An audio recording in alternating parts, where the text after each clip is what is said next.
Order! Order! You are an incorrigible delinquent at times. Behave yourself, man!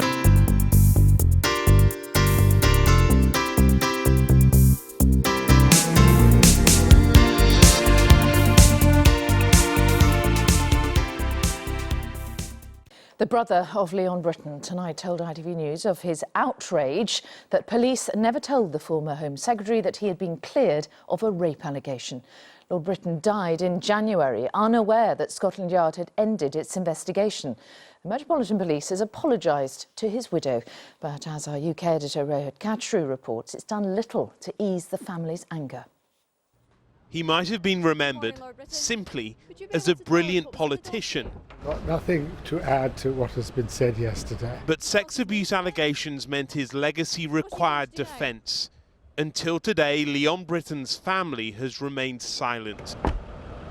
But now his brother, a journalist and author, has attacked the police for the way they handled his case. I was brought up to believe that the English police were very special and that they didn't make allegations or approve of allegations until they thought they had a cast-down case which they would take to court, and to get them and to have them gossiping with journalists about somebody who might or might not have been guilty seems to me outrageous, but perhaps it's a different country to the one I grew up in.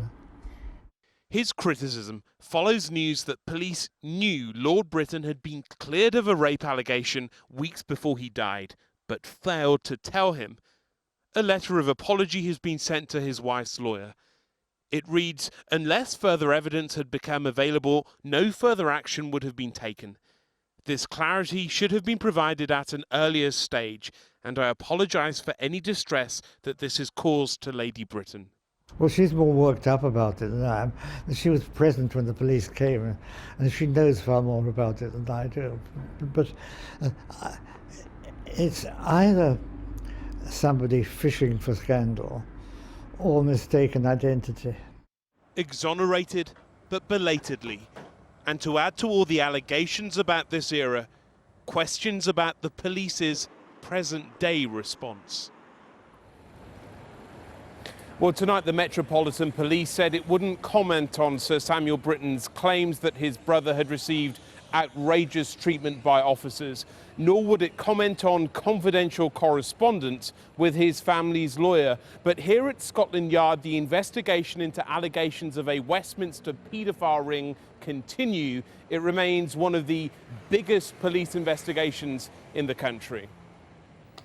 Rohit Kachru at Scotland Yard, thank you. Deputy Leader Tom Watson says it was his duty to pass on to prosecutors a series of sex abuse allegations against the former Home Secretary Leon Brittan. Police questioned the late peer over claims he was part of a Westminster paedophile ring, but later dropped the inquiry. His brother now wants Mr Watson to apologise for making the allegations. He should apologise for any allegations which are known to be untrue. I think he would do better to concentrate on finding a policy for Labour rather than scraping around for tittle-tattle. It does show a lack of faith in their own political message if politicians have to use this personal tittle-tattle to gain attention. Well, in a blog published this afternoon, Mr Watson replied saying, "I've said in the past that I am sorry for the distress Leon Brittan's family experienced as they grieved for him. I still am. But I wanted the claims made against him properly investigated. I think most people would assume that when an individual is facing multiple allegations of sexual crimes from people who are independent of each other, the police would want to interview them." We're showing you there in the headlines. Labour's Deputy Leader Tom Watson has defended his decision to pass rape allegations against Leon Brittan on to the authorities, saying it was his duty to do so. The late peer's brothers demanded an apology after police dropped their inquiry into claims he was part of a Westminster paedophile ring. Tom Parmenter reports. Long before he became deputy leader of his party, Tom Watson was speaking out on child abuse. Days after the death of former Home Secretary Leon Brittan, he told us about an alleged victim. I believe she's very sincere in her view, that in 1967 she was raped by Leon Brittan.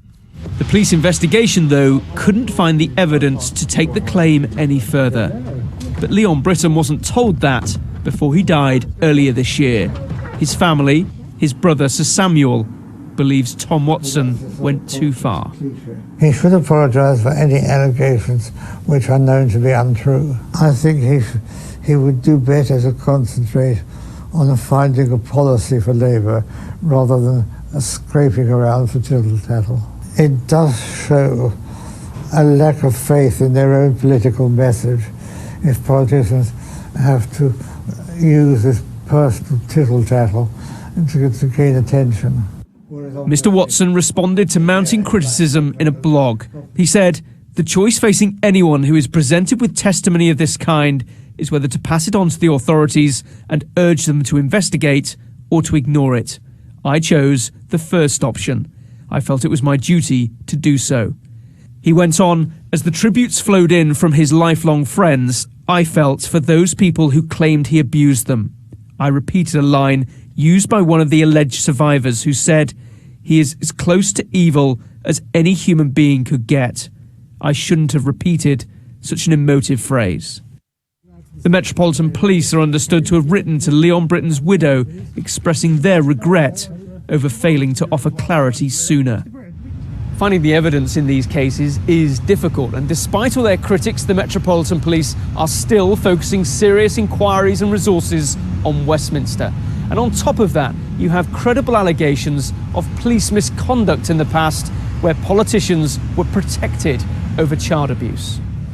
The police have promised to go wherever the evidence takes them, and they do so on behalf of genuine survivors. Tom Parmenter, Sky News, Westminster.